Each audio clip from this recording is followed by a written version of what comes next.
Brother pointed a water gun at our dad, never expecting him to fire a real one. My mind went blank. Instinct took over and I rushed forward, dragging my brother behind a pile of rock. The gunshots kept coming. That's when it finally hit me. Our father had driven us deep into this desert to make us disappear forever. I pulled my brother along as we crawled backward until the shooting stopped. Carefully, I peeked out and saw our father hauling a gas can from the car. He set the vehicle on fire, then shot himself. I told my brother to stay put while I ran back to our campsite to gather whatever supplies I could find. It was clear to me that our father didn't hunt us down because he wanted this desert to become our grave. I couldn't understand why he killed himself, but what mattered now was finding civilization. Otherwise we'd die out here. The desert stretched endlessly in every direction.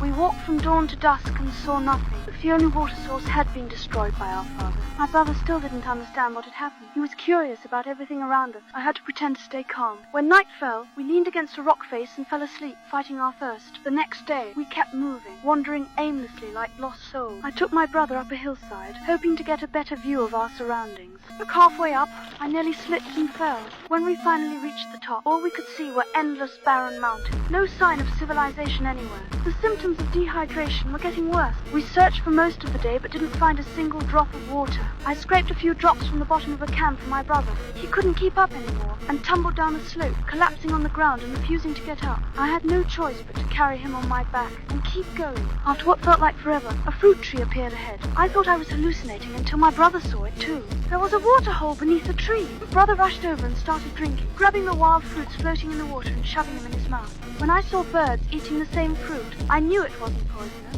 For the first time in 3 days, we ate and drank our fill. We even washed ourselves and slept soundly under the trees. When we woke the next day, the water hole had dried up and the birds had eaten all the fruit. The worst part was that yesterday we'd been so focused on eating and drinking, we hadn't thought to store any water.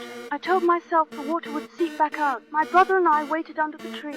When I woke again, a young indigenous man stood nearby, holding a spear and hunting lizards. He'd spotted us.